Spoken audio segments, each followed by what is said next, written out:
Hello and welcome to the latest webinar commissioned by the Arcus Foundation, examining the issues threatening the survival of non-human ape populations in Africa and Asia.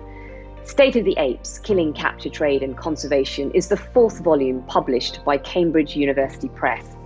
My name is Asha Tanna, I'm a broadcast journalist and primatologist, and I'll be your host. The displacement of wildlife from natural habitats and the handling of wildlife in human environments makes all species more susceptible to disease. Never in history has this been more apparent than right now as we live through a health pandemic. The killing, capture and trade in endangered and critically endangered apes, as well as other biodiversity, are not only driving them towards extinction, but also impacting the health of our planet as ecosystems are disrupted. This series will specifically be exploring the threats to all non-human great ape and gibbon populations. All species are important, of course, but charismatic megafauna like chimpanzees, bonobos, gorillas, orangutans, and gibbons are emotionally appealing apes, and they help to focus and raise awareness about conservation efforts. In turn, this then benefits not only other biodiversity in those regions, but the local communities who live side by side with them. Humans are scientifically classified as great apes. Studies of chimpanzees in Africa have also contributed significantly to our understanding of human evolution and behavior. The future of these primates lies in our hands. State of the Apes aims to provide insight as well as potential strategies to try to stem the demand and supply of apes. The illicit wildlife trade is a multi-billion-dollar industry. It's a sophisticated enterprise, often connected to other organized crime, with a value estimated to be around $10 billion annually, excluding fisheries and timber, and it's happening in nearly every country on the planet. Eradicating wildlife crime, sadly, is not a one-size-fits-all solution, and primates are high on the agenda and traded in their millions. Between 2005 and 2011, roughly 22,000 apes were killed or captured in both Africa and Asia to supply the illegal wildlife trade. That's almost 3,000 individuals a year. And a single ape can fetch anywhere between 10 to 50,000 US dollars. The devastation caused by removing these species from their natural habitat has a significant economic domino effect. Habitats destabilize, food security is impacted, tourism is disturbed or destroyed, and it's felt by the world's poorest communities. During this series, I'll be talking to some of the world's experts about the nature of this vast and sophisticated supply chain. What drives it? Who's involved? What factors have helped it gather momentum? And what are the potential interventions available to policymakers, to government agencies, communities, businesses? And how do we change global public perception and mindset to safeguard the future of our closest kin? Also looking ahead, we'll explore a subject that's extremely topical right now, Zoonoses, the transmission of disease between animals to people. This is the focus of the volume of the next State of the Apes. But first, let's speak to my first panel who will give us a snapshot of what to expect from Volume 4. Joining me are Annette Lanyao, Chief Executive Officer of the Arcus Foundation and head of the Great Apes and Gibbons program, Karen Winfield, founder and director of Conservation Analytics, and Dr. Naomi Doak, counter wildlife trafficking expert of Elephant Protection Initiative. Annette Lanyao, how do you define killing, capture, and trade? Are they separate threats or are they linked? The killing, capture, and trade of apes can be separate threats or linked, because what it's based on is the consumption of apes, whether they're being consumed for food, that could be either for subsistence hunting to feed families, or for commercial purposes, selling it on to other urban centers, or they can be hunted for the live capture, in which case they may use these apes to sell them on either as pets or for the entertainment industry or for private collections, etc. So it's basically the capture and extraction of apes from their natural habitat and the destruction of social groups in order to extract these individuals. Naomi Doak, as someone who's worked on wildlife trafficking, what's driving this trade? Is it all about money? I think at its core, ultimately, one of the key issues underneath all of those is about money. It's not all about organised criminal networks, particularly if you look at Gibbons, for example, which is one of the groups that I have the most experience with in terms of in Asia. There is a lot of consumption, local consumption. So hunting with guns is a particular threat. And most of that is not targeted specifically at gibbons, but, primates in general and other sources of bushmeat.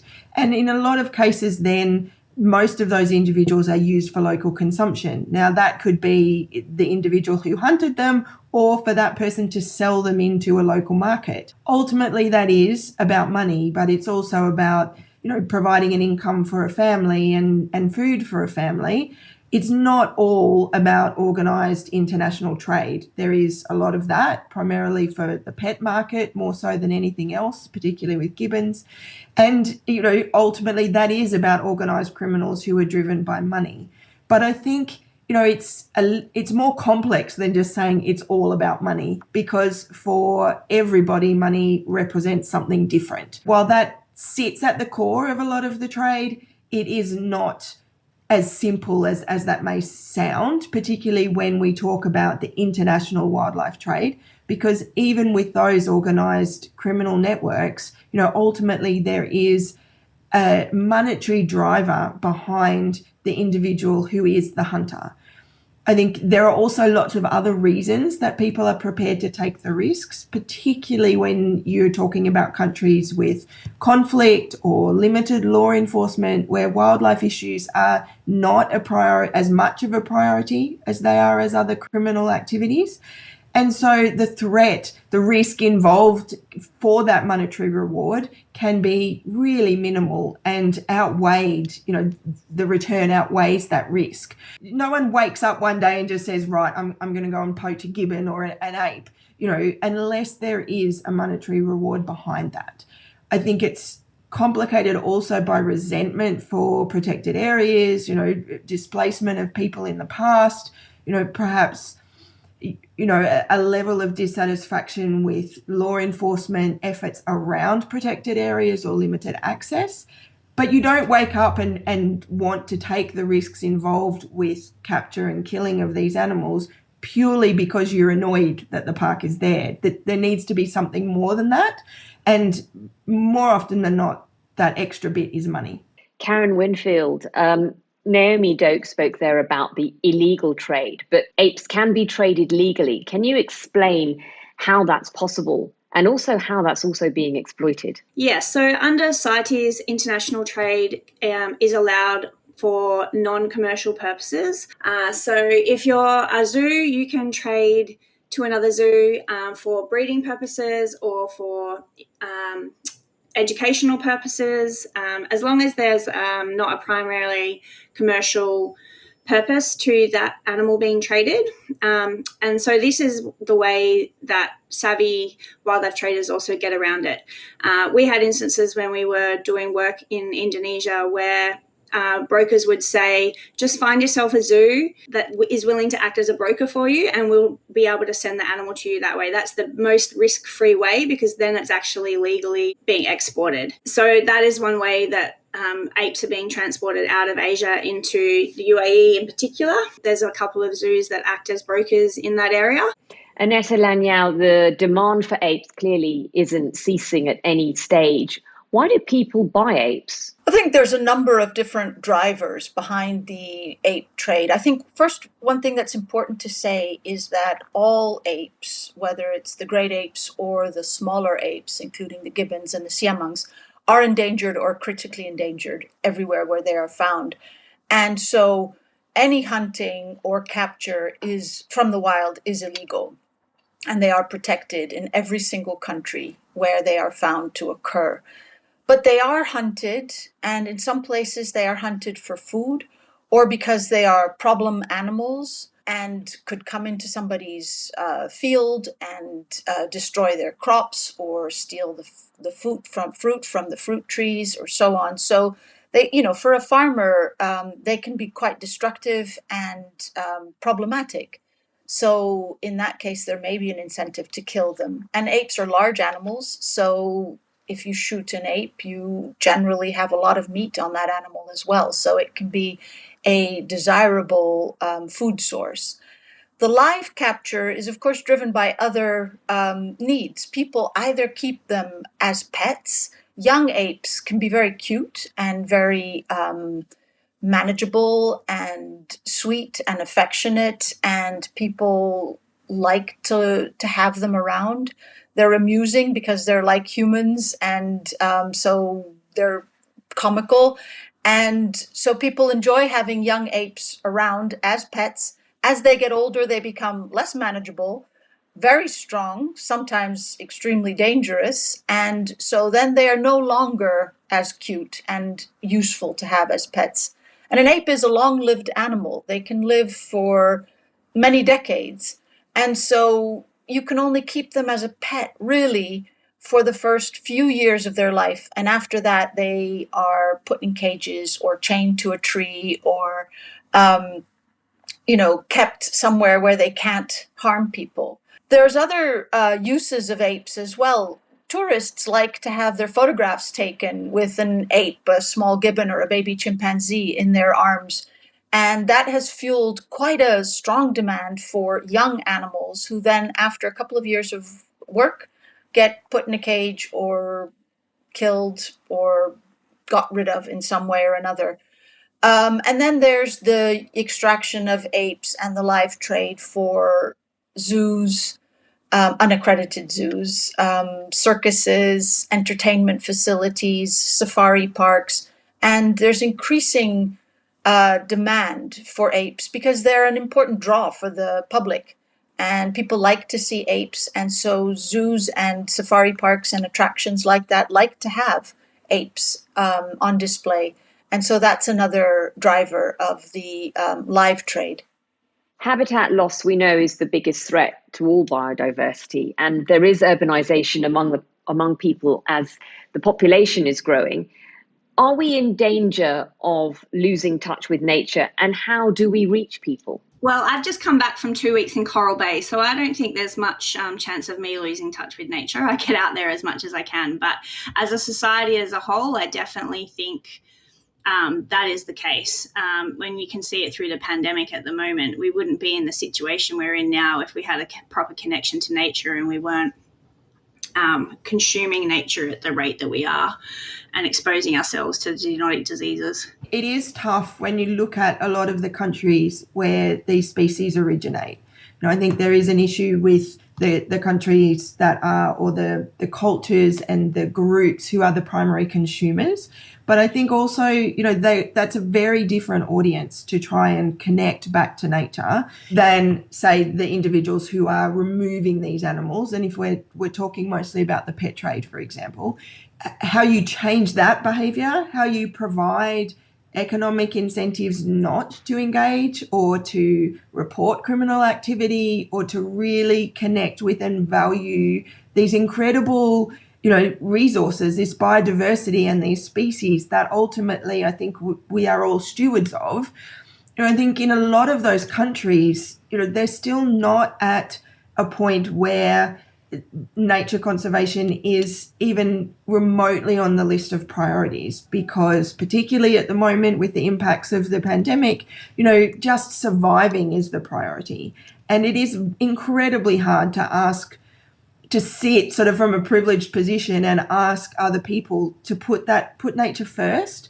And I think being able to explain the benefits and the importance of biodiversity in nature to people in ways and language and that resonates with the things that are important to them.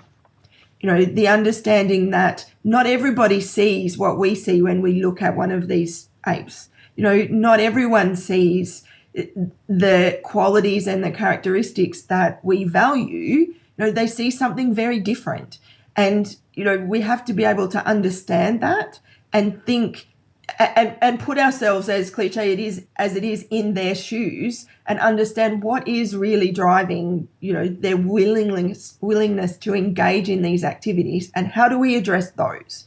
Aneta Lanyao, as Naomi has mentioned there, the rural communities are some of the most poorest and the most desperate. But of course, you also have privileged communities that drive the killing, capture, and trade in apes. People are scientifically classified as apes, but this word ape is not commonly used in the English vernacular. Is that part of the problem? I think part of the problem is how you actually frame it, and I think Naomi said some really important things just now when she talked about how humans see themselves as separate from nature and that nature is there for humans to exploit. And I think the fundamental problem with framing is this idea that it's humans and animals, when actually humans are animals. We are great apes, just like chimpanzees and gorillas and bonobos and orangutans. And we are more closely related to chimpanzees, for example, than chimpanzees are related to gorillas. We are part of nature, and we need to look at ourselves as part of nature. Very often, the problem for conservation and the problem for wild animals or natural habitats isn't the local people who are there. Yes, they might be extracting and they might be hunting and cutting down some trees, but the real problem is the demand for resources from countries far away, these rich countries that have an unsatiable desire and hunger for resources that can only be extracted from countries where there is high biodiversity. And so Europe and the US and many other parts of the world are entering into forests in the tropical belt of Africa and Southeast Asia and extracting timber, extracting minerals, extracting all the resources that they need, cutting down trees, planting monocultures of various agricultural products, whether it's palm oil or cocoa or rubber or whatever else it may be that we need. And we are extracting it. And in that process, we are feeding ourselves at the cost of the local communities who have lost the land that they needed to live from, and who have therefore been pushed to deeper and deeper into poverty and pushed to margins where they have to also exploit and extract and destroy resources in order to stay alive. Many of the people who are hunting apes in Africa are not hunting them because they don't care about the forest or because they don't even see the importance of the forest. They are hunting because they need money in order to pay for a malaria cure for a child that is sick. And the only way to get medicine from a pharmacy is if you have cash. And the only way to get cash is to sell something that somebody wants to buy for cash. And that can be meat or a pet chimpanzee or whatever it may be. So they are trapped into a cycle that is also, again, about money and about this need for keeping ourselves going. The big challenge that we have is that we don't value nature and don't see ourselves as part of nature, and don't see that by destroying nature, we destroy ourselves.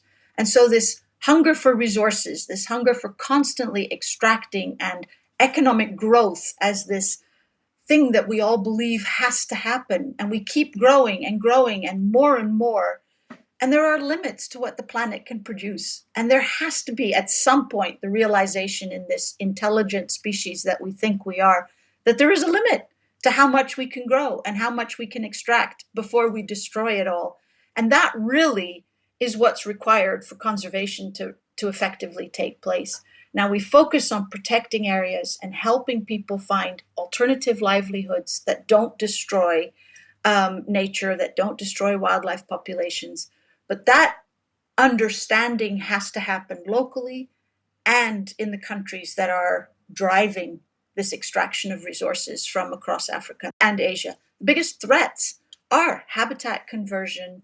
It's the cultivation of crops on areas that used to be forest, whether it's for food products for ourselves or food products for the meat industry that we also have this insatiable hunger for, or whether it's for other resources, minerals that we need for cars or mobile phones or whatever it is that we need these minerals for. So that's a little bit the very, very big picture of the conservation challenge that we're faced with. Thank you to my guests, Karen Winfield, Anomi Doak, and Annetta Lanyao for their insight on the overview of this latest volume of State of the Apes.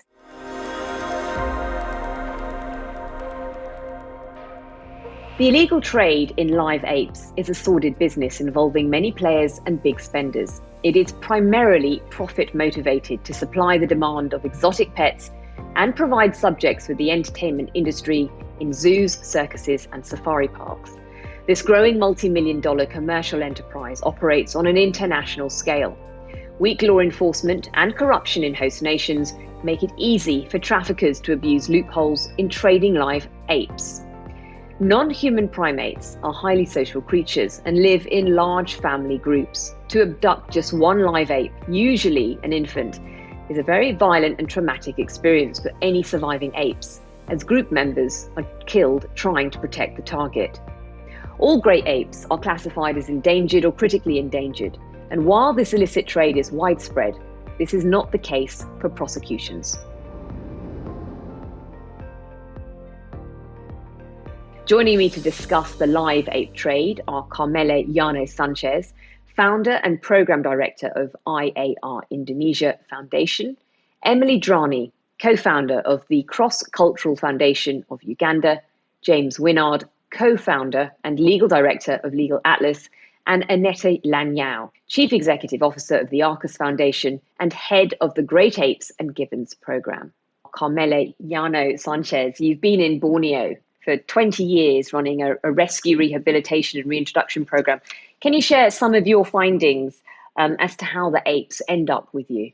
Yeah, well, I have to say that when we talk about illegal wildlife trade, we sometimes forget about what factors are actually driving this trade. And what we see here in Borneo is that most of the times those orangutans or other animals that end up in the wildlife trade is because they have lost their habitat.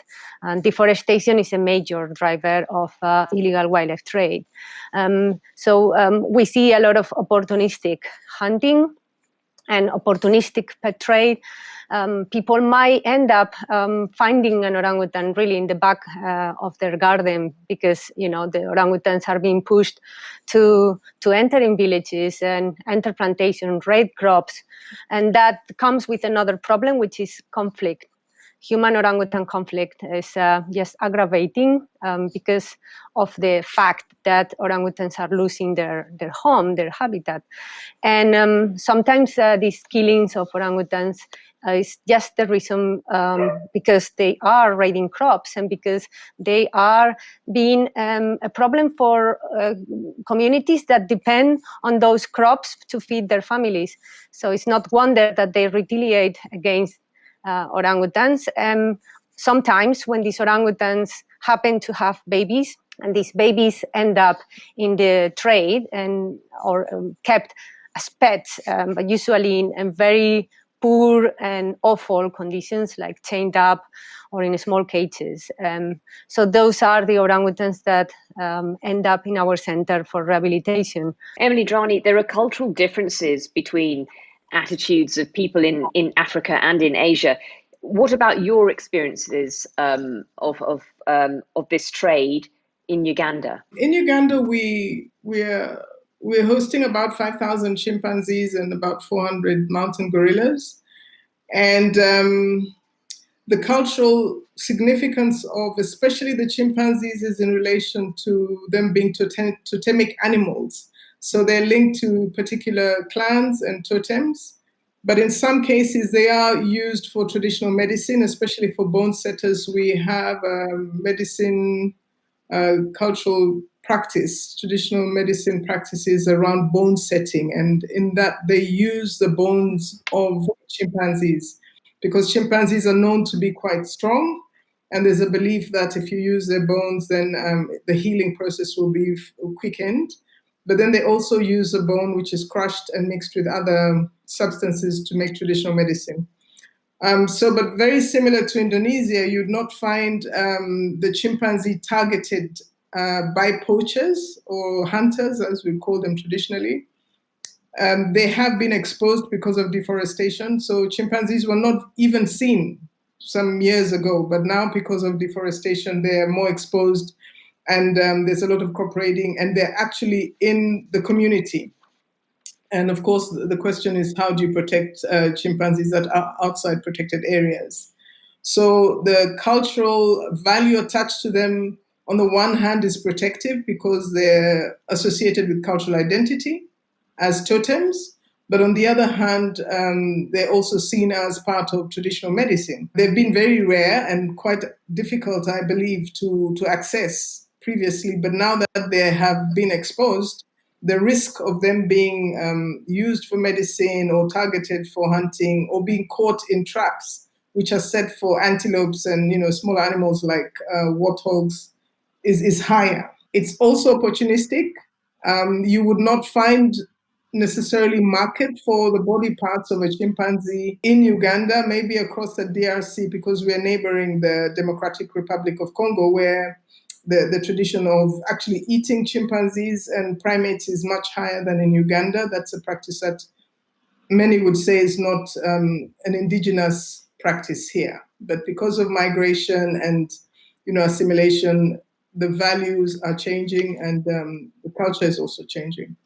Yeah, I think it was a really good point about the primates, in this case orangutans, being outside of conservation areas, because in Borneo we have up to 70 to 80% of the population outside of conservation areas. That means that these orangutans are in places like concessions that belong to big corporates, some of them multinational companies, and it's becoming more evident that the role of these big companies in protecting these populations, these 70 to 80% of the population of orangutans, is very important. I'm going to come back to that question a little bit later in more detail, but first I want to ask Annette Lanyao. There's still a lot of ignorance around the pet trade. We've talked about opportunistic hunting, but from a consumer point of view, there seems to be a sort of disregard for those laws, because after all of the apes are protected, but people are still driving the demand for infants. Yes, and it's very difficult to disentangle how much of it is opportunistic, how much of it is deliberate, how much of it is a byproduct of hunting, or hunting is a byproduct of a desire to obtain young apes for the live trade. Mainly, the live trade is focused on very young animals because they are more manageable, they are smaller, they can be used either as pets or in entertainment facilities if they are shipped abroad, or in captive situations. It's much easier to handle a young ape than it is to handle a adult or even a juvenile or adolescent ape. So I think the trade in live apes is very much focused on young animals, and it isn't always clear whether those were young animals that were taken off of an adult when they were hunting adults, or killing adults because they were problem animals, as both Emily and Carmele mentioned, and were in conflict with these animals. And then they have the baby and they keep it as a pet for a few years before they realize it doesn't make a very good pet. But there's also a live trade that is very focused and very deliberate, and where buyers are identified in advance and money is exchanged and hunters go out to capture apes. And that is to fuel an illegal trade that is for circuses, entertainment facilities, pets, exploitative use in tourism industry. There's a whole range of different uses where these animals are found. And so again, that then is very deliberate and focusing specifically on finding and capturing young animals. James Winard, legislation around wildlife trade, both legal and illegal, we know have been exploited by criminal syndicates to fuel global markets. But is it a utopian idea, do you think, that the law can be changed to a gold standard? Some conservationists argue that perhaps we simply just need to follow the cash flow?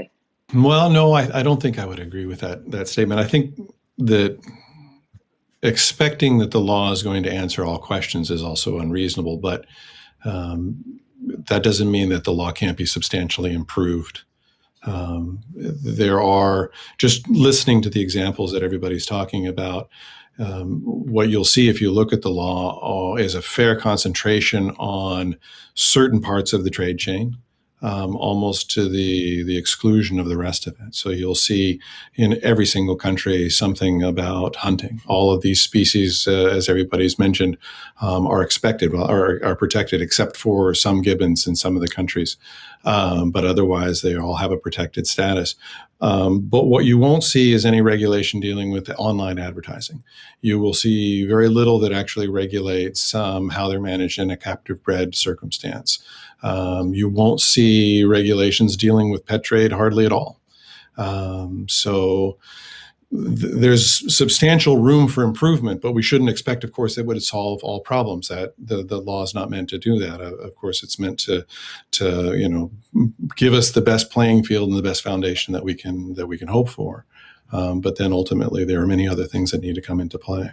Emily Drani, we talked about opportunistic hunting. And we know that habitat loss and growing human settlement is creating more human-wildlife conflict issues.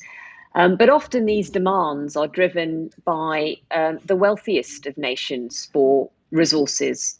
Does the focus need to target consumers more when we come to conservation messages? Yes, I just going a little bit back to what Carmel said, in terms of the larger investors. In Uganda, we have investors who come in and are given large tracts of land, and they want to establish commercial farms and especially sugarcane.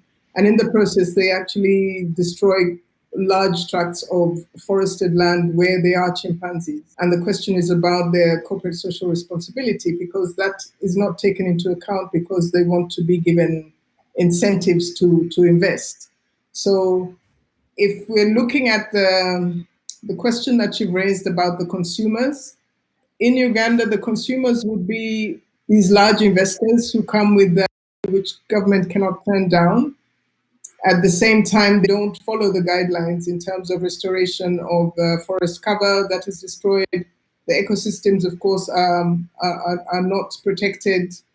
And as a result, they are also partly responsible for the exposure of the chimpanzees and also the breaking of forest corridors, where you find that pockets of chimpanzees then end up getting marooned in different small forested areas because the large chunks of the forests have now been turned into sugarcane plantations. The openness, however, Aneta Lanyao, is more apparent if we look in Asia. China's leisure industry is the second largest in the world, valued at $450 billion US dollars, according to OC&C strategy consultants. What can be done to manage profit over conservation? Would criminal sanctions written into legislation in prosecutions of ape trade make a difference, do you think? It's very possible that that kind of sanction would have an impact, but I think the real strategy's got to be a combination of different factors, and punitive sanctions is going to be one piece of a solution, but it's only one piece. And as James has said, it's really important to make sure that it focuses on the real people that it needs to focus on, and not just the people who are surviving and who are engaged in these activities for subsistence reasons.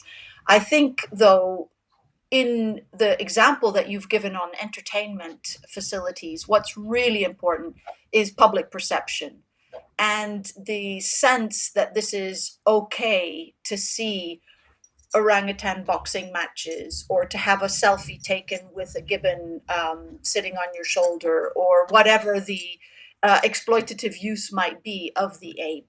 And I think at the moment, what we're seeing is a very significant change in China, as well as other parts of Asia, as to how acceptable it is to see these things and to go to facilities where you are seeing animals being exploited.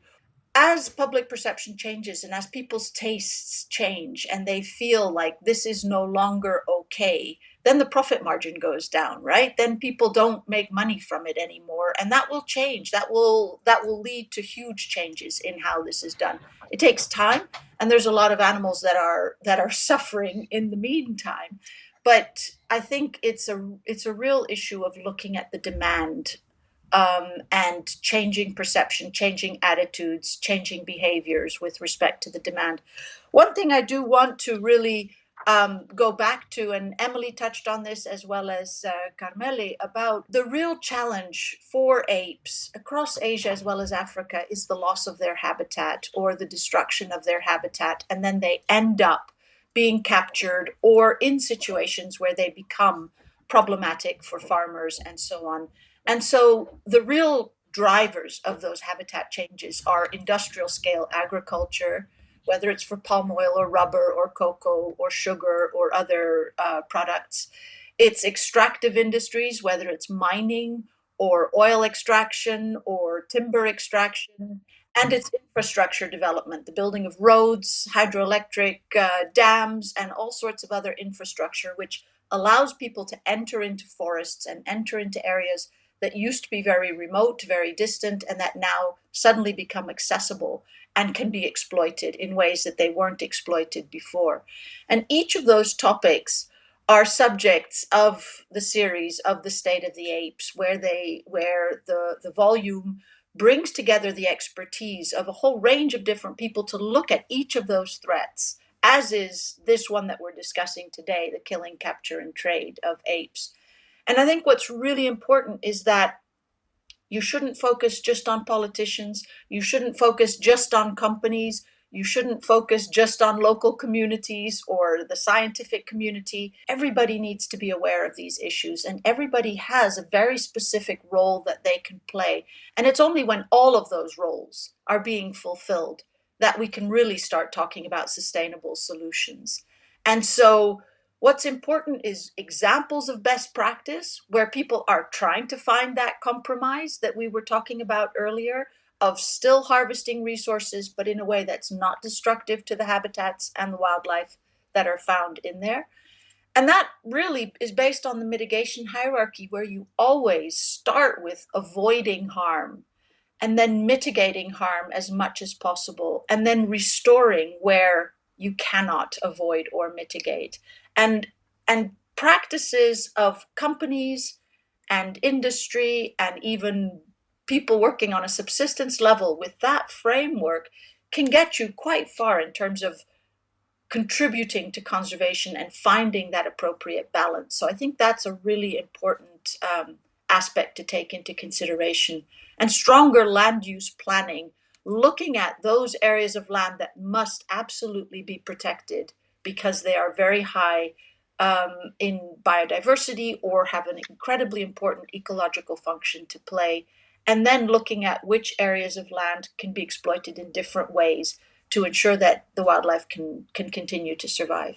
If I could go back for 1 second to, I suppose, underscore what was just being said about, every piece of the puzzle needing to play a role. This would be one of those examples. But I feel like, what we have is a problem that touches on, various parts of a system as a whole.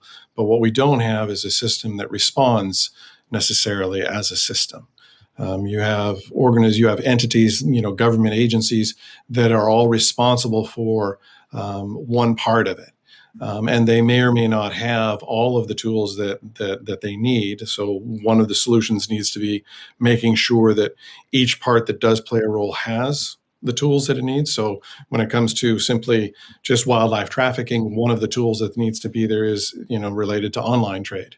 And the investigatory powers that are there. But as we've also been saying, habitat loss is an issue.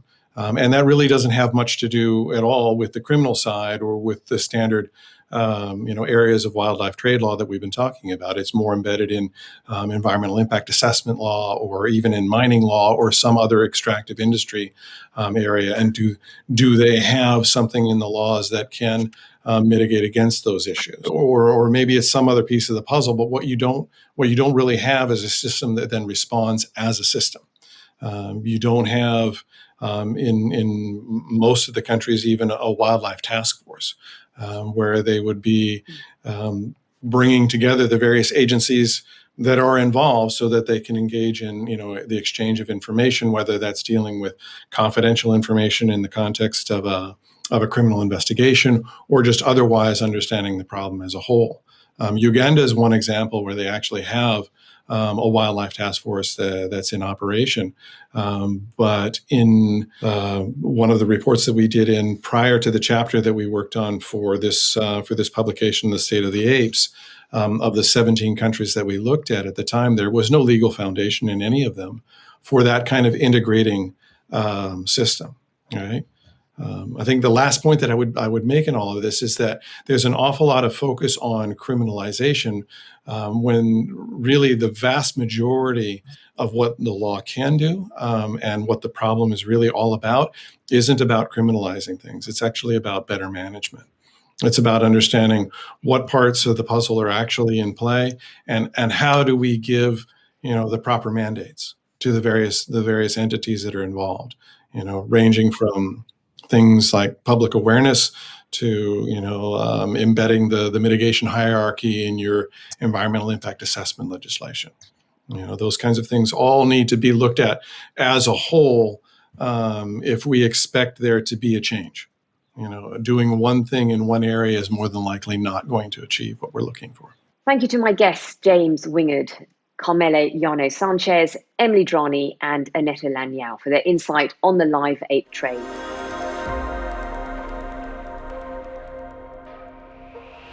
Hunting and meat consumption are considered critical in human evolution.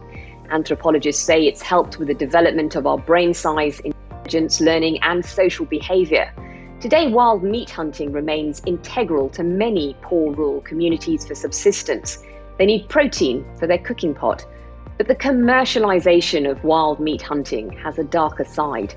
It's driving local and regional extinction in wildlife populations, including apes. And it's no longer traditional hunting methods that are used. The poachers of today are armed and bankrolled by criminal syndicates and are very often supported by corrupt officials. The demand for wild meat and body parts are an international trade, and it's also intertwined with the wild animal trade. For many great ape species, when adults are killed, the meat is a byproduct to gain access to infants, the illegal pet trade. Let's meet our panel here to discuss hunting for meat and body parts. We're joined by Annetta Lanyao, Chief Executive Officer at the Arcus Foundation and head of the Great Apes and Gibbons program, Julia Farr, Professor of Biodiversity and Human Development at Manchester Metropolitan University, Robert Mwinihali, Urban Bushmeat Coordinator from the Wildlife Conservation Society based in Kinshasa, DRC, and Dr. Dilys Rowe, Biodiversity Lead at the International Institute for Environment and Development. Robert Mwinihali, I'll start with you. Give us an idea of what the wild meat markets look like that you have visited in DRC and in other parts of Africa. And are ape body parts visibly displayed or are they hidden? It is very clandestine. It is not open. It is not open in the different, like in stalls in different markets. You can see part of buffaloes or duikers or antelopes which are sold, but this generally is under the carpet, under the table, where people who have connection, they know this, they are trying to trade between them with some knowledge of who is trading, who wants it, and these are the way people are trading bushmeat and in Kinshasa, Brazzaville, and the rest of. Julia Farr, globally, nearly 20% of the threatened and near-threatened species on the red list of the International Union for Conservation of Nature, the IUCN, are directly affected by hunting, including more than 300 mammal species. Is it time to militarize protected areas? I am rather concerned about that as the only or the first solution to the problem.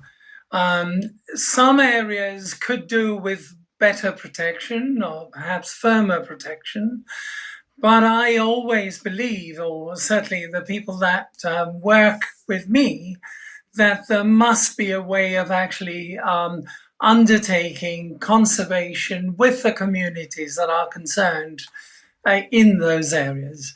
So I'm very worried about militarization as the first port of call.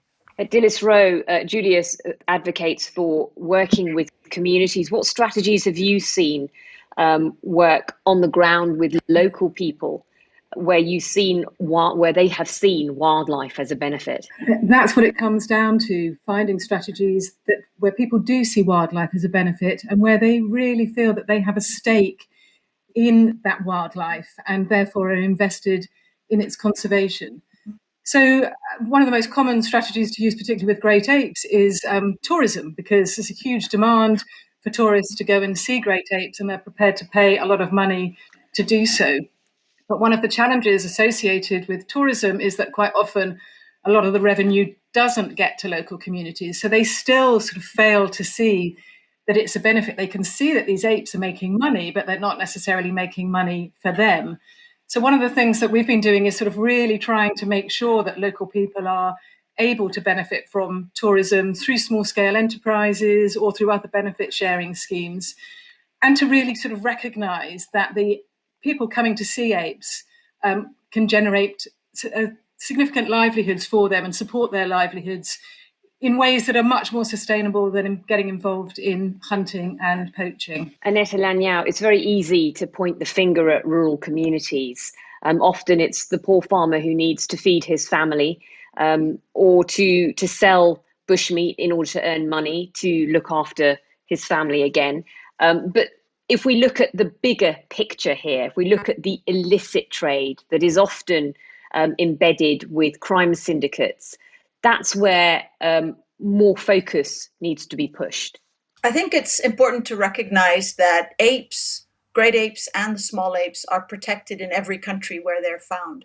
So it's actually illegal to kill apes anywhere in the world. So it's all illicit. However, there is, as you said, a subsistence demand for meat and for body parts, which is driven by people who have very few alternatives and who are needing to feed their families or generate cash in order to pay for medicine or school or whatever it may be. There's also a more commercial trade in apes that is fueled by demand in big urban centers, as Robert was saying, Kinshasa and Brazzaville, big cities where there are wealthy people who are interested in wild meat and interested and willing to pay a premium for wild meat.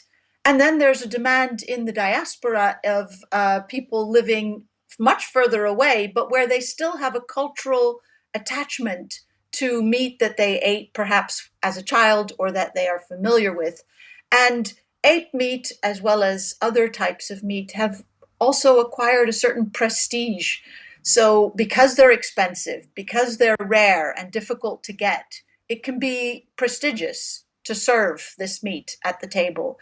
And so people are willing to pay significant prices for meat, even in cities like Paris or Brussels or Amsterdam or New York. So it is a trade in both the meat as well as body parts, although it's primarily for the meat, that this commercial demand exists. Robert Mwinyenhale, the eyes and the ears on the ground are local people. Are they willing to cooperate with law enforcement? In other words, would they be happy to shop people who they know are known poachers in the area, or do they have difficulty doing that? There is this tendency to try to empower local communities for managing their resources in Congo, which is a very good thing, because when the people, they have some kind of ownership and the customary right about their natural resources, like great apes.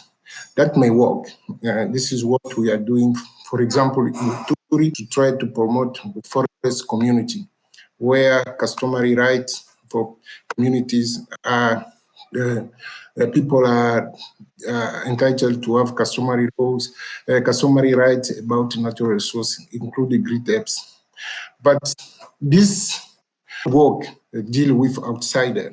You know, for example, in Africa, poachers are not necessarily people who are within the communities. They are people who are coming outside. That is where we have to deal with both communities, but at the same time working with government in law enforcement, because people don't have this capacity to deal with outsider when it comes for poaching within their communities. This is what I can say. It's a very complicated issue, Julia Farr.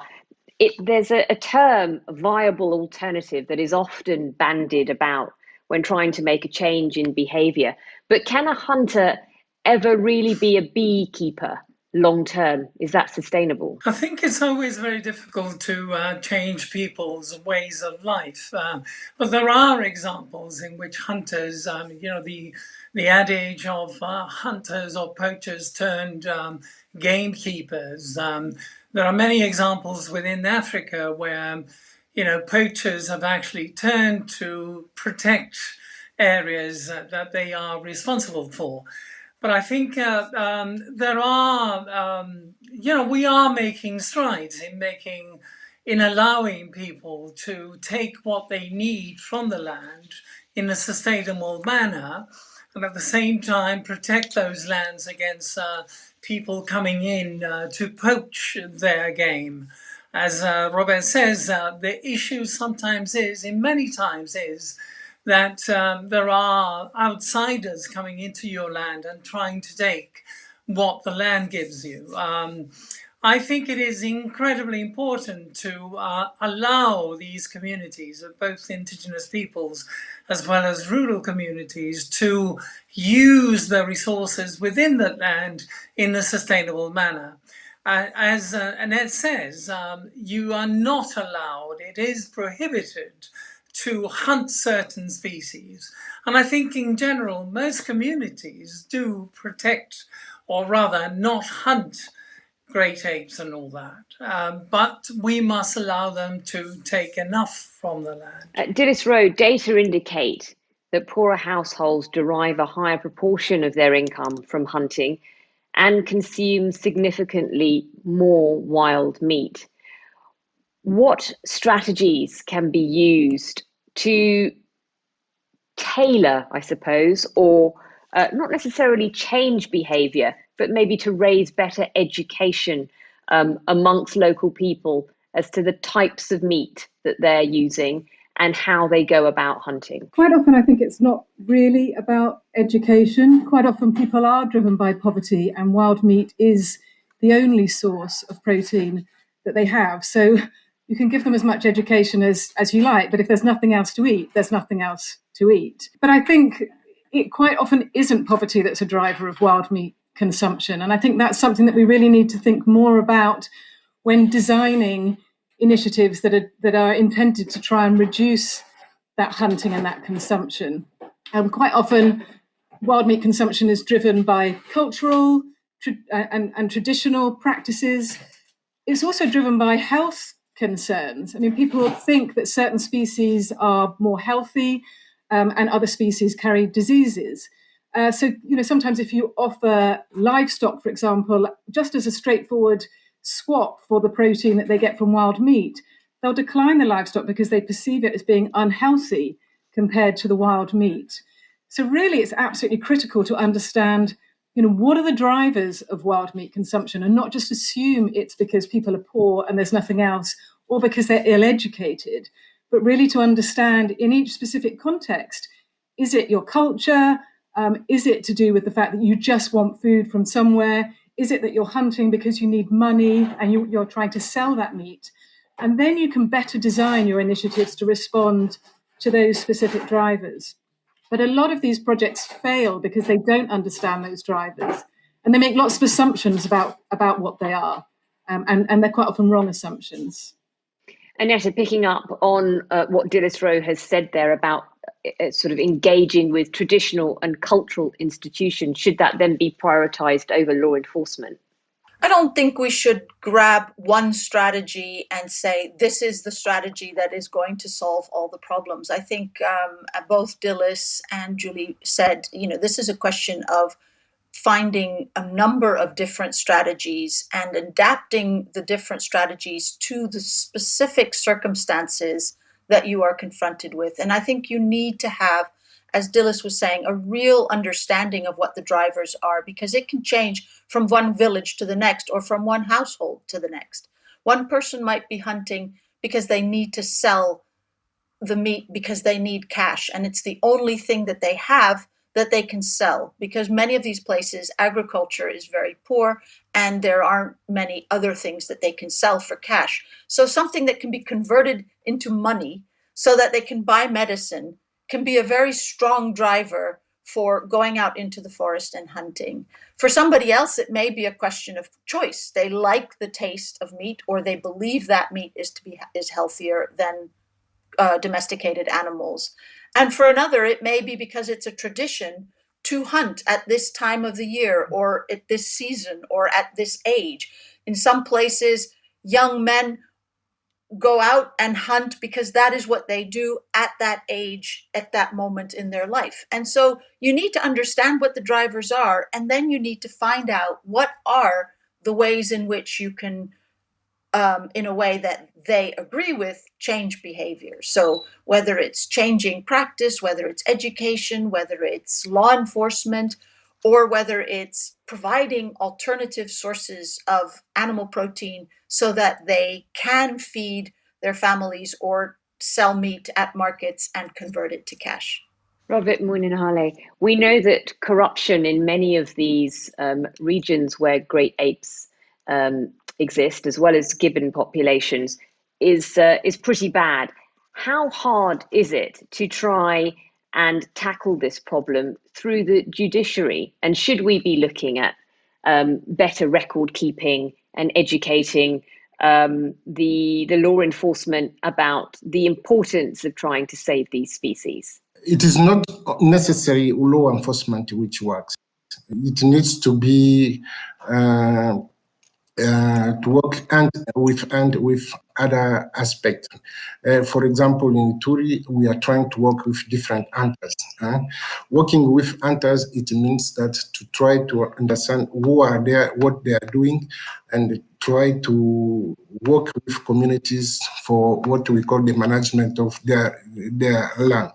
It means, for example, outside of wildlife reserve, we are working with communities to create what we call local forest communities. This is where we are trying to implement governance in hunting with these communities.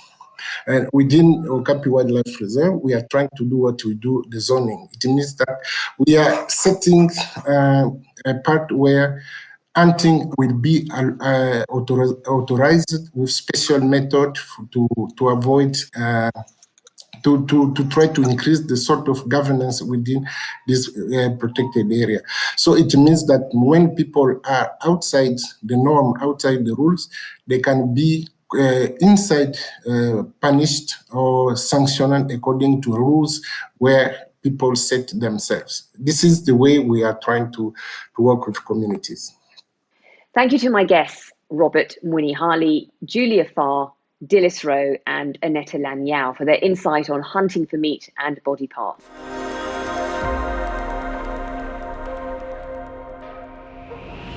Cyberspace is the biggest 24-hour market on the planet. Anything can be bought or sold in a matter of seconds.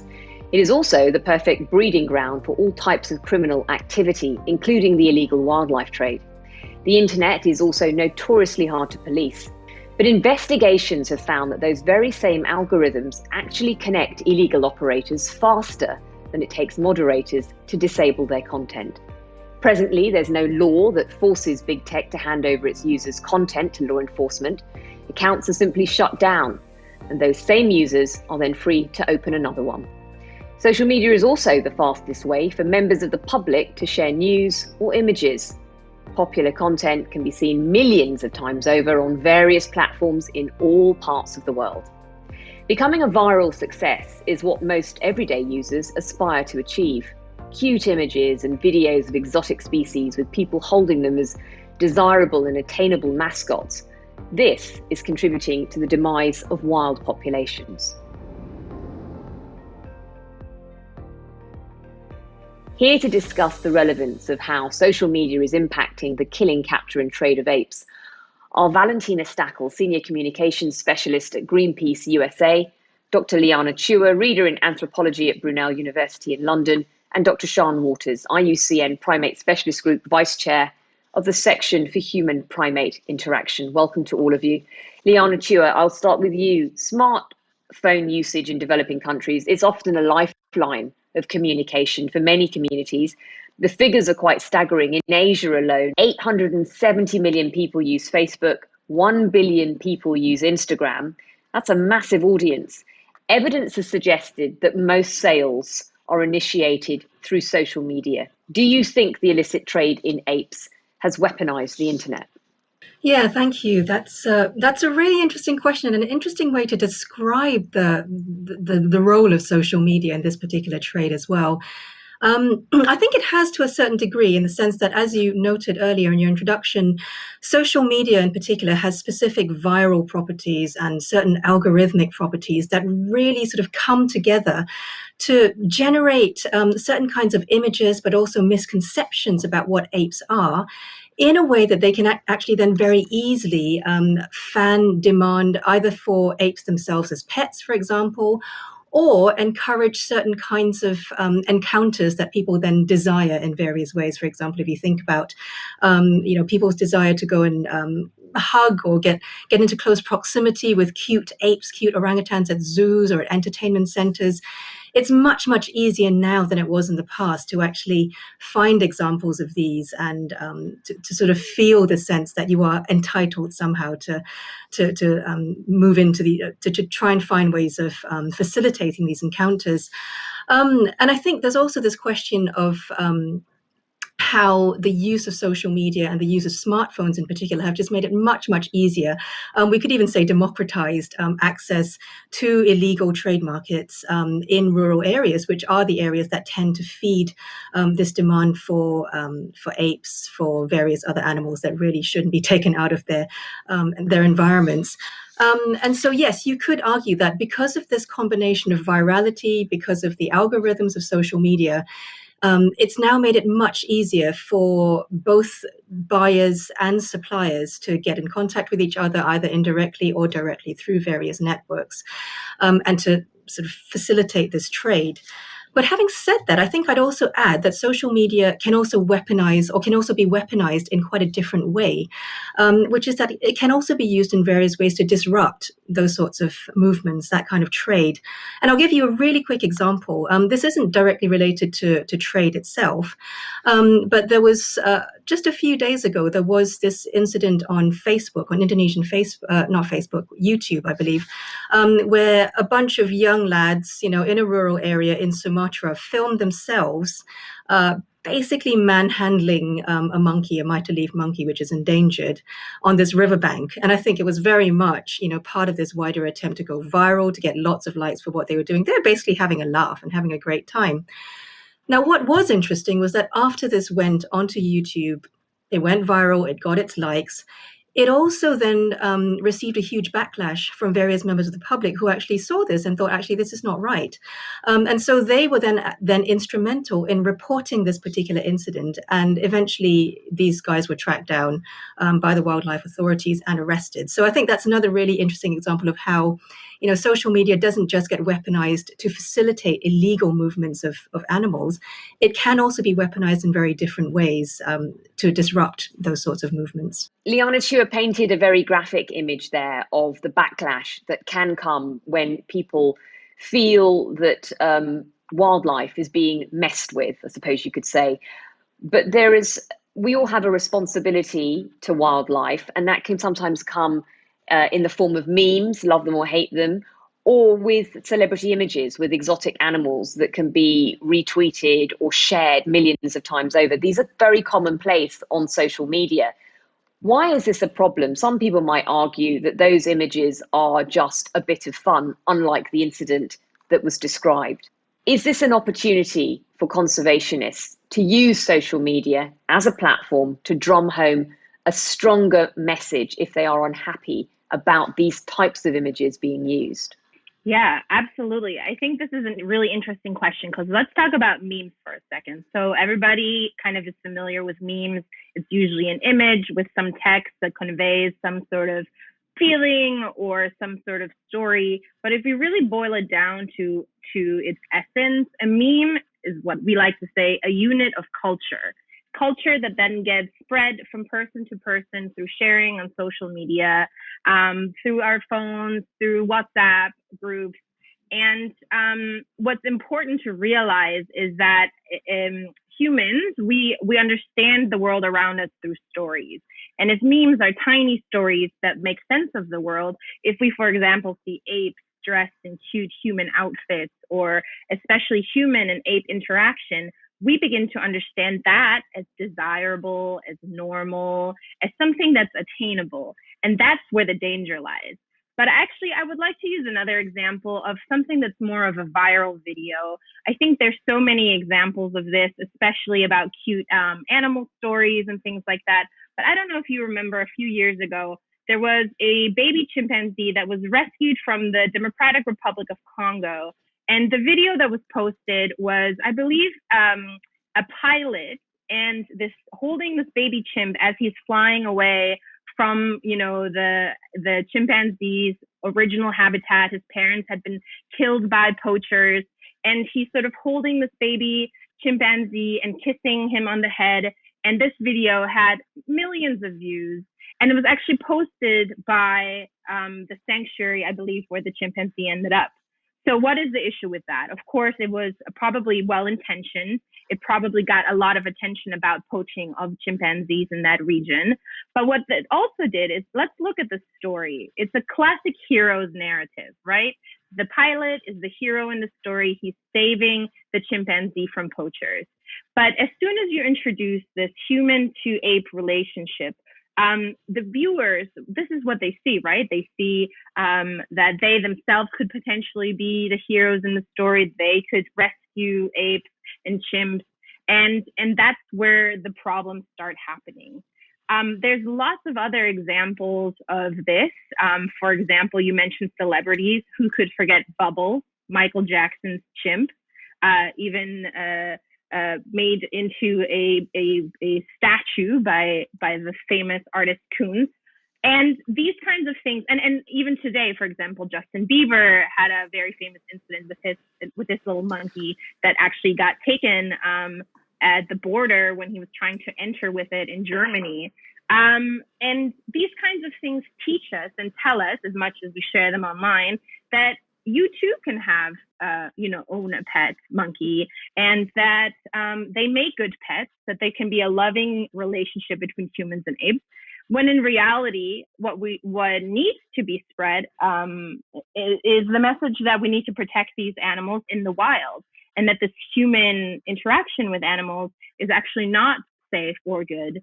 But that's the problem. The algorithm and the clicks, they want the human interaction with the animals. They want cute animals and human outfits. So how do we reconcile those two things? Liana Chu, I believe you want to comment on that.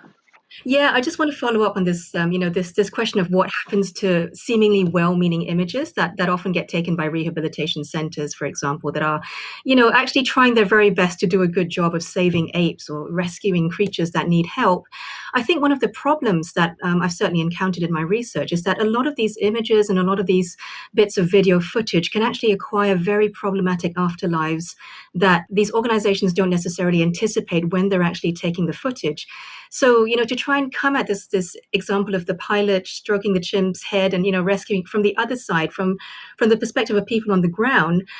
In Borneo, for example, you often get, say, indigenous or rural communities who see these images of orangutans being cared for in rehabilitation centers by carers.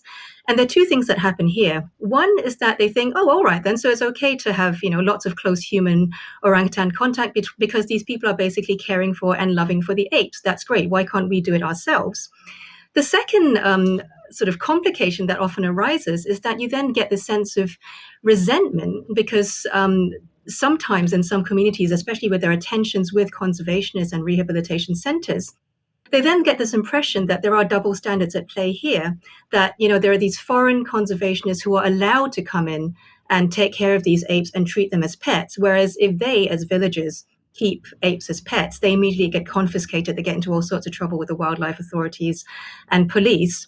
And that can in turn breed a certain amount of resentment towards conservation, which can be very damaging in the long run. So I think, it's not just about creating these misconceptions about being heroes and saving apes. It's also having very specific knock-on effects on the ground in places where these apes actually live. And that is a real problem. Sean Waters, picking up on what Leon and Chua there talking about local engagement with sanctuaries or wildlife groups and local communities. How do we change that narrative? How do we say to people apes are worth more in situ than they are dead or trafficked or being rescued by celebrities in their private jets? How do we go about doing that? Well, I think as primatologists or people who are caring or studying primates in general, I think we must be very aware and reflect on our own behaviour. So what Valentina and Luana were saying about these various memes that come through, there are also these problems with primatologists who have their photographs, quite well-known primatologists who've had their photographs taken with, which gives people the idea that these primates make suitable pets, as we said. It seems that photos in general with a primate in close contact with a person will make people perceive the animals as potentially good pets, and in some cases we'll see the animals as not endangered, which may well lessen support for conservation in general. So I think as primatologists we must start to think about how we are portraying these primates, and probably it's better without human contact unless the context is extremely clear. So, for example, in a veterinary situation, I think it's difficult to convey to local communities about the importance of apes in habitats and the fact that they don't make good pets and shouldn't be trafficked as pets.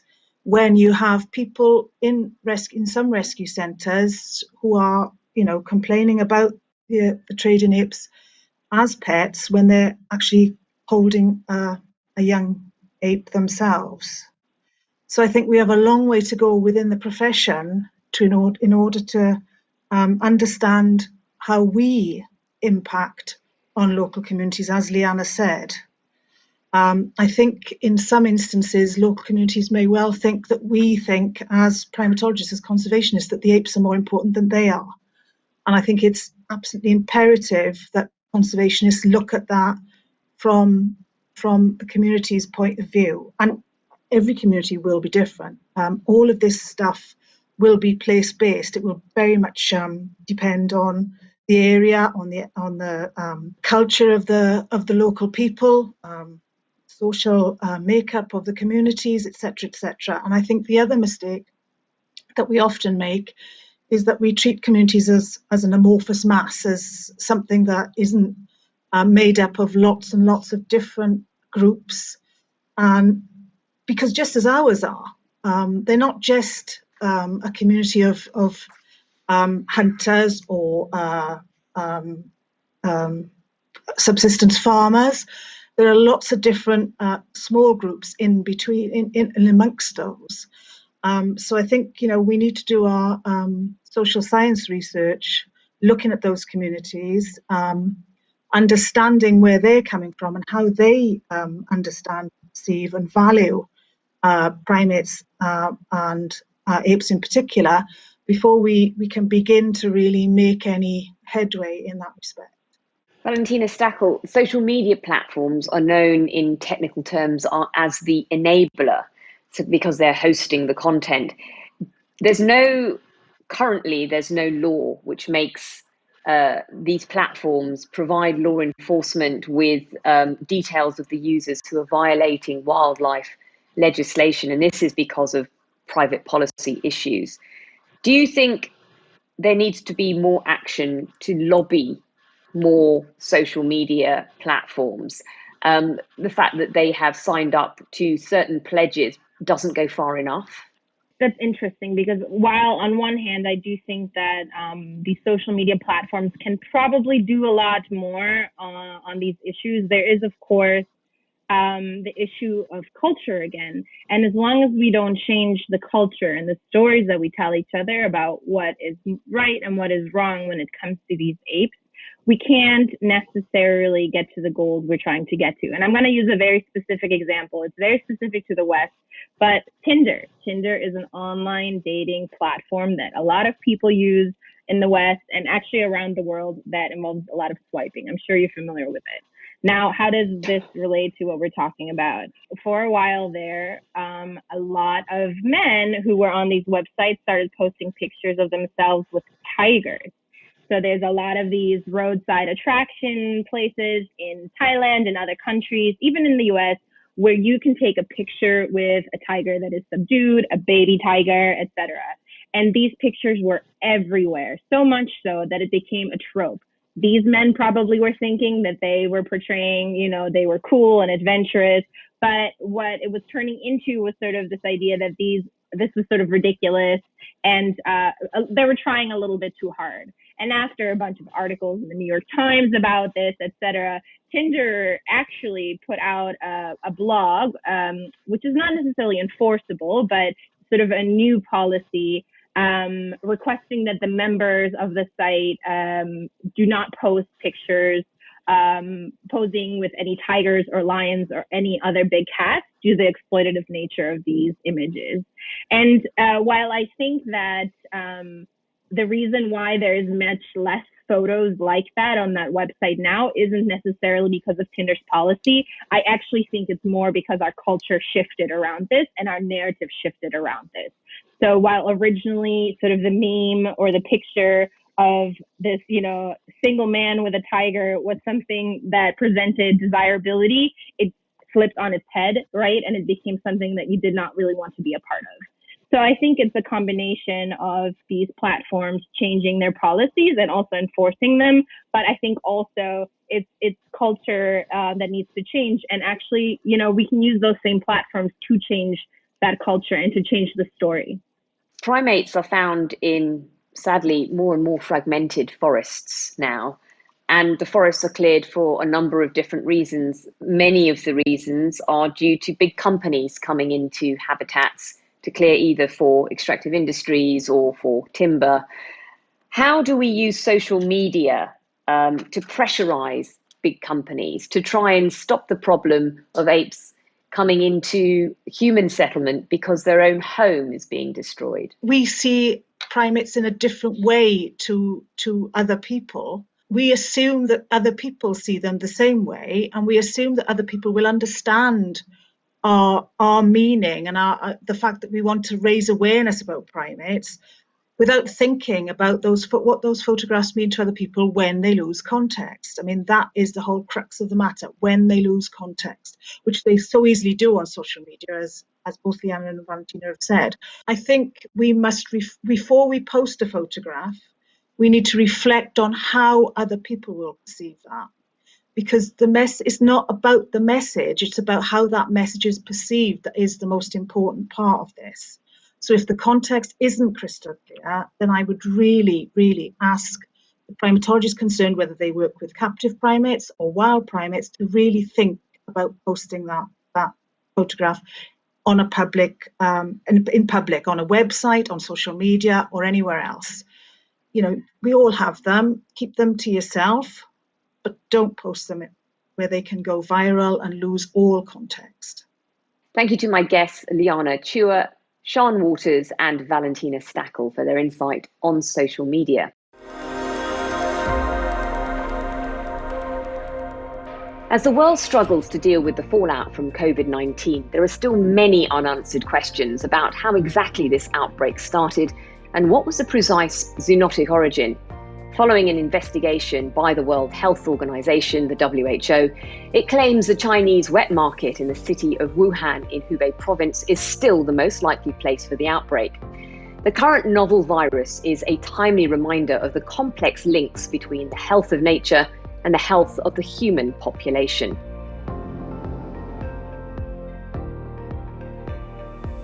Our first debate from Volume 5 of State of the Apes is on trade, zoonoses, and threats to health. So let me introduce you to our panel. Joining me, Annette Lanyao, Chief Executive Officer at the Arcus Foundation and Head of the Great Apes and Gibbons Programme, Dr. Steve Unwin, founder of the Orangutan Veterinary Advisory Group at the University of Birmingham, Thomas Gillespie, Professor of Environmental Sciences and Environmental Health at Emory University and Rollins School of Public Health, and Dr. Aili Kang, Director of China Strategic Engagement for the Wildlife Conservation Society.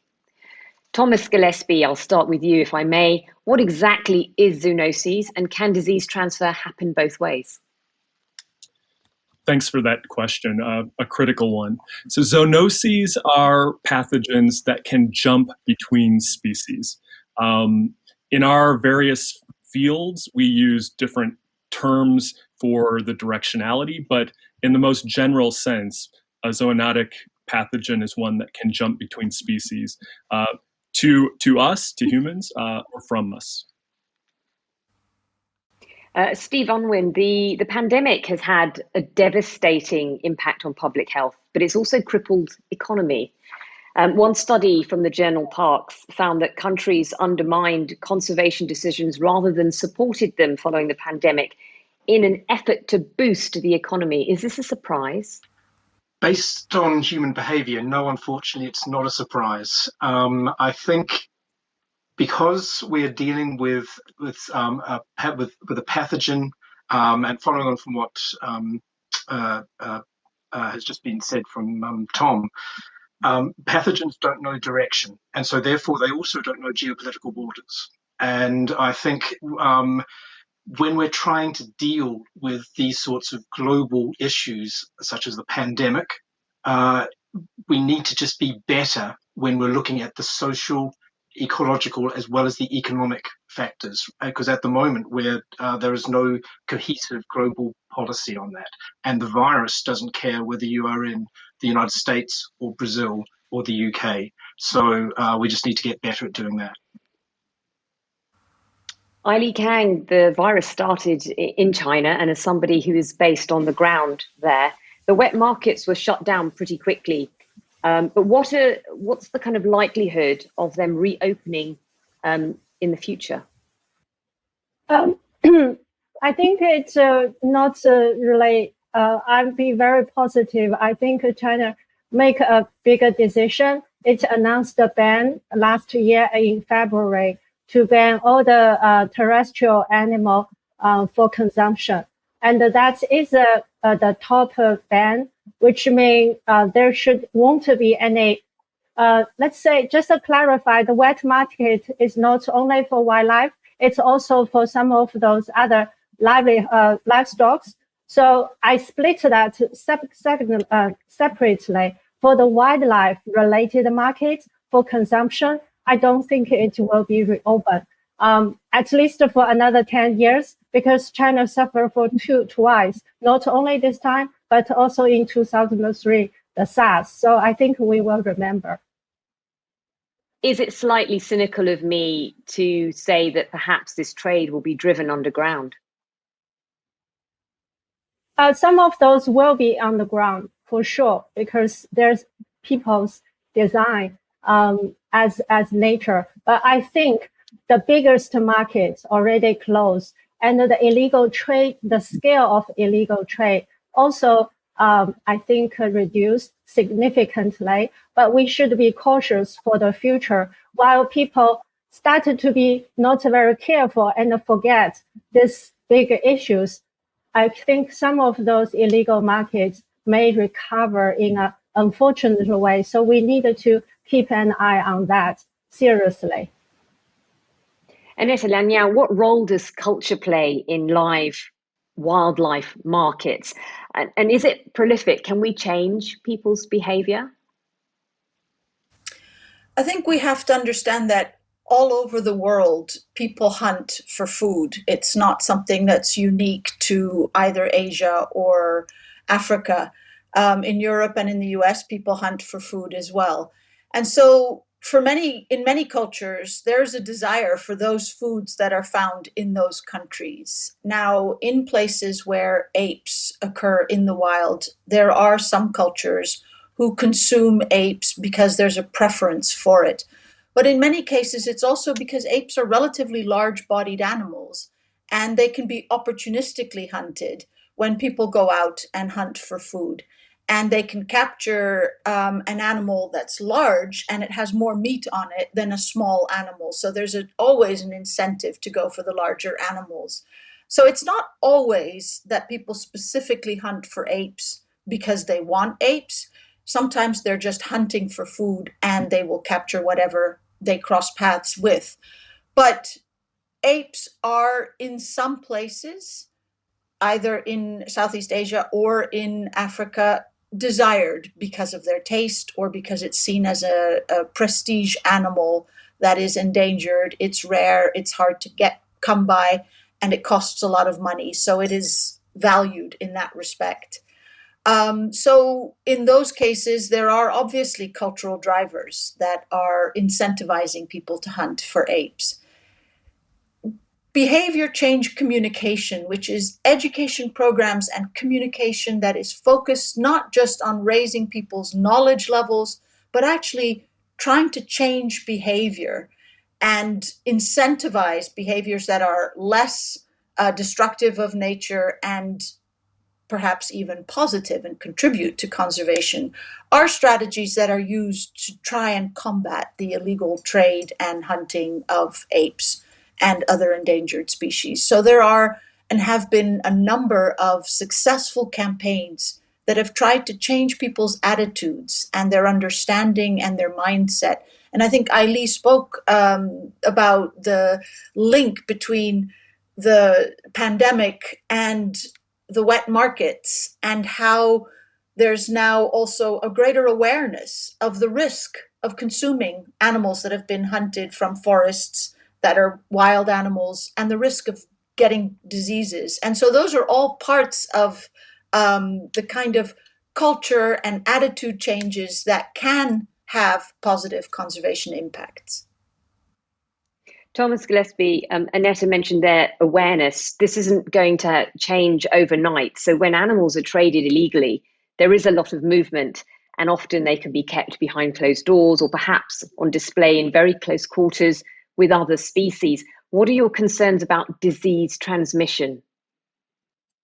The issue of overlap is critical. So whether you're talking about the diversity of the tropical forest where the apes are residing primarily and the interactions between the many pathogens that are occurring naturally in those systems, the way in which they can be exposed and then we can be exposed is one part of this.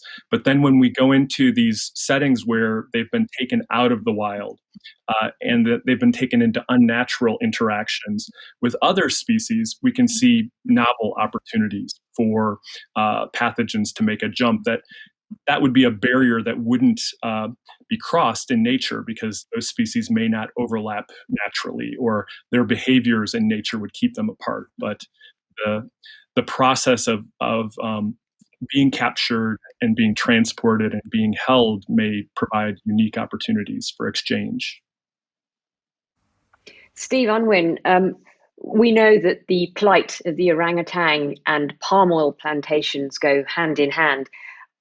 That's one prime example, but what other types of human activity can cause disruption to ecosystems in which all species of ape live? That is a very vast question. Humans, because we're being the dominant species on the terrestrial or on the planet in general, have changed how the landscape looks and how we interact with all species in all situations. So you mentioned with oil palm, there is good evidence that orangutans can actually to a certain degree coexist in secondary forest and deal with oil palm. So they can be quite, as a species, relatively adaptive to these human modified systems. The problem, however, with disease and also with trade, as baby orangutans, especially are still traded, is we're just providing opportunities for interspecies disease spread. And I know we've talked about zoonoses, but I think it's potentially more helpful to look at multi-species disease, because by separating out zoonoses, the other issues of human activity and human behavior are sort of forgotten a bit about, and trade is part of that. We're talking about things like food security. And Southeast Asia is currently having a huge issue with African swine fever, for example, which is not a zoonosis, but definitely impacts on the resilience of the ecosystem. With orangutans in particular, there's an issue of human-wildlife conflict. And this is why I think the messaging needs to be community-focused. Following up on what Annette was saying of being, it's not just an education, it's not just teaching people about what the issues are, it's getting communities involved and taking ownership of situations. That's the really big challenge, because it's human behavior. And we talk about the sustainable development goals and all of that sort of thing that are done at a high level. Without correct messaging and community engagement, then it's not going to work for all of these different issues that are on the human community, non-human wildlife interface. And so yes, that's and orangutans are multiple different sorts of issues are a focus of this, because they are one of the symbols of Southeast Asia for wildlife, and so they are frequently in the media. But I think it's more if we can start to say the message about the multi-species, how the orangutan fits into that ecosystem, the importance of it, as well as where these issues are with trade, then having that integrated message would really help. Eileen Kang, Southeast Asian culture can be steeped in things like traditional medicine or in mascots and trophies. These all feed into the illicit trade. If we go down Steve's road of looking at engaging communities, can we engage communities who don't want to change cultural behavior? I feel there's possibilities. I think, first of all, it is about the outsider needed to respect and to learn why the culture, in the root of the culture, and then to have open discussion about what is possible. Because I believe no matter what culture, people respect the life. If people's life, especially the kids, their life is threatened by those diseases, I think the parents, the adults, will take the responsibility and will rethinking about what is the culture talking about. So one side, I think a lot of culture should be respected, should not change into the modern way that we think it should be. But on the other side, open discussion to look into the culture, to think about what is good for the people themselves is the way to open the conversation and then explore the possibility of the engagement and change the behavior. Thomas Gillespie, is it fair to say that this current pandemic has been a dress rehearsal for something that could be potentially more serious if we don't take the threat of zoonoses more seriously? It's sort of created an opportunity for real change, but will this change the status quo? That's what we have to hope for, is change, right? So we, as Steve was saying earlier, human nature, we respond to crises. And so we have one now. It provides the opportunity for us to reflect. And we rarely have an opportunity like this where there's a crisis that's impacting us collectively, globally. And so the fact that it's impacting our families at the local level, it's impacting our communities, it's impacting the economies, it's demonstrating that we haven't been thinking how intimately linked all of these things are to nature and how much we depend on nature, that without a relationship with those natural systems, we have nothing. And so I'm seeing a lot of positive change and a lot of challenges. As we heard, some governments are going back to kind of business as usual approaches as solutions to rebuilding after this pandemic. But there are hopeful signs of shifts. And the dialogue that's happening is better than it has ever been across the silos, at the highest policy levels to the local level. So I'm hopeful, and I think we all need to be. This is our moment. Thank you to Aili Kang, Annetta Lanyao, Stephen Unwin, and Thomas Gillespie for their insight on trade zoonoses and threats to health, and to all of the guests who've taken part in this webinar. If you'd like to read more on the subject, you can buy the book State of the Apes or download it. Just log on to stateoftheapes.com. And if you'd like to comment, share, or connect with Arcus, you can do so through social media on Facebook, Instagram, and Twitter at Arcus Great Apes. Thanks for watching.